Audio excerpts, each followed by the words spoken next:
Good morning to all.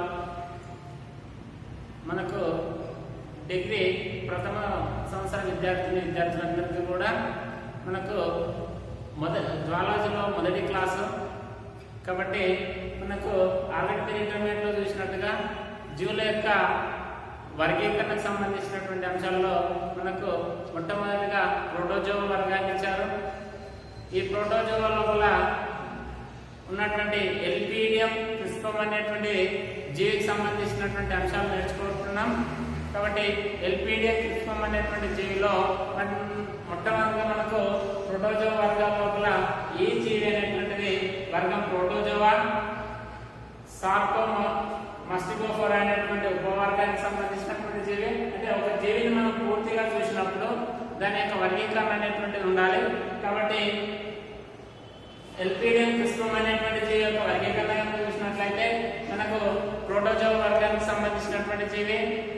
అదేవిధంగా ఉపవర్గం సార్కోమాస్టిగోఫోరా, ఆది విభాగం అనేటువంటిది సార్కోడినా, అదేవిధంగా విభాగం రైజోపోడియా, క్రమం ఫోరామినిఫెరా, ప్రజాతి ఎల్పీడియం మరియు జాతి అనేటువంటిది క్రిస్పన్కి సంబంధించినటువంటి జాతి. కాబట్టి ఎల్పీడియం పుష్పం అనేటువంటిది మనకు ప్రోటోజోవా వర్గం లోపల ప్రత్యేకత కలిగి ఉన్నటువంటి జీవి. కాబట్టి ఇది స్వేచ్ఛయుతంగా సముద్రం యొక్క అడుగు భాగంలో జీవించేటువంటి జీవులు స్వేచ్ఛయుతంగా ఉంటుంది.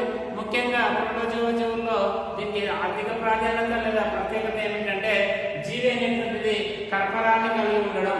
జీవి యొక్క పైభాగం అంతా కూడా కర్పరతో కూడి ఉంటుంది. కాబట్టి ఈ కర్పరం అనేటువంటిది అనేక రంధ్రాలను కలిగి ఉంటుంది. కాబట్టి మనకు ఫోరామినిఫెరా అనేటువంటి పేరు రావడం జరిగింది. కాబట్టి ఈ జీవిని పాలిస్టోమెల్లా అని కూడా పిలుస్తారు. పాలిస్టోమెల్లా, పాలి అంటే ఎక్కువ, స్టోమెల్లా అంటే రంధ్రాలు కలిగి ఉండడం. అదేవిధంగా సెల్ యానిమల్ క్యూల్, సెల్ అంటే కర్పరాన్ని కలిగి ఉండడం.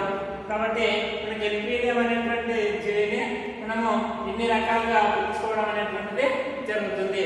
ముఖ్యంగా మనకు ఎల్పీడియం యొక్క నిర్మాణాన్ని చూసినట్లయితే ముఖ్యంగా మనకు 3 భాగాలు చూడవచ్చు. ఎల్పీడియం యొక్క నిర్మాణంలో మనకి ఎన్ని భాగాలు కనబడతాయి అంటే 3 భాగాలు కనబడతాయి. ఒకటి కర్పరం ఏ విధంగా ఏర్పడుతుంది. నెక్స్ట్ జీవ పదార్థము, మిథ్యా పదార్థం.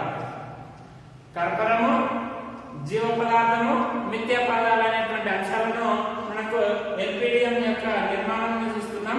కాబట్టి ఈ కర్పరం అనేటువంటిది ముఖ్యంగా ఎల్పీడియం అనేటువంటి జీవి మనకు విరూపకతను చూపిస్తుంది, 2 రూపాలను చూపిస్తుంది. దాని యొక్క జీవిత చరిత్ర లోపల మనకు 2 జీవులను చూపించడం అనేటువంటిది జరుగుతుంది. నెక్స్ట్ మనకు కర్పరం, జనరల్ గా కర్పరం అనేటువంటిది కాల్షియం కార్బోనేట్ తోటి ఏర్పడి ఉంటుంది. జనరల్ గా కర్పరం ఎప్పుడు కూడా కాల్షియం కార్బోనేట్ తోటి ఏర్పడుతుంది. అదేవిధంగా సిలికా, మెగ్నీషియం సల్ఫేట్ అనేటువంటి పదార్థాల ద్వారా మనకు కర్పరం అనేటువంటిది ఏర్పడుతుంది. నెక్స్ట్ ఈ కర్పరం అనేటువంటిది అనేక గదులను కలిగి ఉండడం అనేటువంటిది జరుగుతుంది. కర్పరం అనేటువంటిది అనేక గదులను కలిగి ఉండడం అనేటువంటిది జరుగుతుంది. నెక్స్ట్ ఈ కర్పరం అనేటువంటిది ఒక్కొక్క ఆకారంగా ఏర్పడడం అనేటువంటిది జరుగుతుంది. నెక్స్ట్ అదేవిధంగా అనేక ఆరాలు అనేటువంటిది ఉంటాయి. ఇదొక ఆరం, ఇదొకటి, ఈ విధంగా అనేక ఆరాలు ఉంటాయి. కాబట్టి ఈ జీవిని ఏమంటారంటే బహురూపక ఆరాల జీవి అంటారు. బహురూప ఆరాల కర్పర జీవులు అంటారు. కాబట్టి ఈ విధంగా ఉంటుంది. అదేవిధంగా మనకు ఏర్పడినటువంటి కర్పరం ఏదైతే ఉందో ఈ కర్పరం అనేటువంటిది మనకు పుటాకార మరియు కుంభాకార అంశాలను చూపించడం అనేటువంటిది జరుగుతుంది. లోపల వైపు కుంభాకార, బయట వైపు పుటాకార అంశాలను చూపిస్తుంది. నెక్స్ట్ ఈ కర్పరం అనేటువంటిది మొదటిగా ఏర్పడిన కర్పరం ఏదైతే ఉందో, అంటే జీవి ఏర్పడినప్పుడు మొదటిగా ఏర్పడిన కర్పరాన్ని మనం ఏమంటున్నామంటే ప్రోలాకుల్యం అంటారు. ఇది మొదటిగా ఏర్పడినటువంటి ఆహారం ప్రోలాకుల్యం అంటారు. అంటే మొదటిగా ఏర్పడినటువంటి ఆహారం అనేటువంటిది చిన్నగా ఉంటుంది. తర్వాత వచ్చేటువంటి ఆహారాలన్నీ కూడా పెరుగుతూ ఉంటాయి. మొదటిగా ఏర్పడినటువంటి ఆహారం అనేటువంటిది చిన్నగా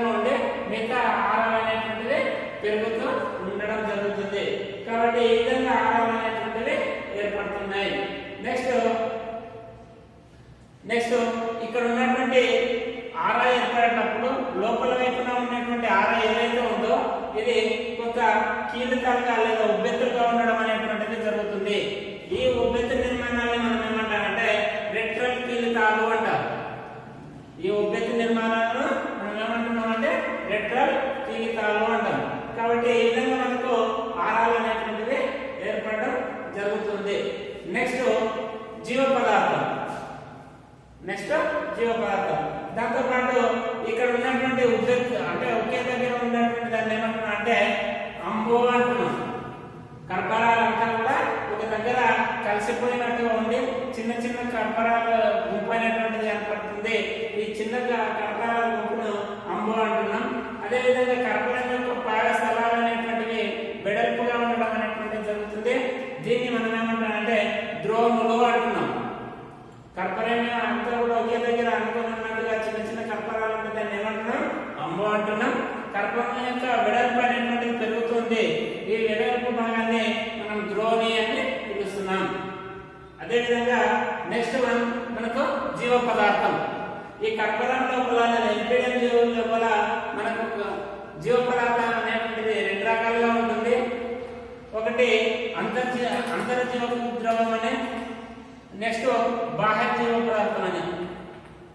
అంటే ఆరా లోపల ఉండేటువంటిది అంతర్జీవ ద్రవము, నెక్స్ట్ ఆరం బయట ఉండేటువంటిది బాహ్య జీవ పదార్థము.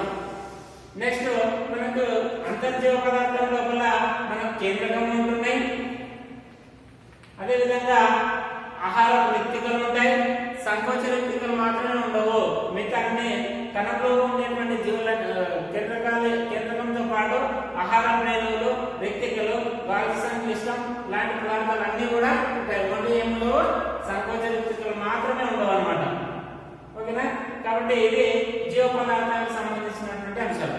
నెక్స్ట్ మిథ్యాపాదాలు. ఈ మిథ్యాపాదాలు అనేటువంటివి బాహ్య జీవ ద్రవం ఏదైతే ఉందో ఆ జీవ పదార్థం నుండి మనకు మిథ్యాపాదాలు అనేటువంటి జీవికి ఏర్పడడం జరుగుతుంది. ఈ మిథ్యాపాదాలు మనకు బాహ్య జీవ పదార్థం నుండి ఏర్పడడం జరుగుతుంది. ఇవి కట్టలుగా ఏర్పడడం అనేటువంటి జరుగుతుంది. మనం చూసినట్లయితే బాహ్య జీవ పదార్థం నుండి మనకు కట్టలుగా ఏర్పడడం అనేటువంటిది జరగడం జరుగుతుంది. అంటే మిథ్యాపాదాలు అనేటువంటి బాహ్య జీవ పదార్థం నుండి మనకు అనేకం ఏర్పడతాయి. ఒక జాలకంగా ఏర్పడడం అనేటువంటిది జరుగుతుంది. ఈ జాలకం ఏమంటున్నామంటే రెటికులోపోడియా అంటాం.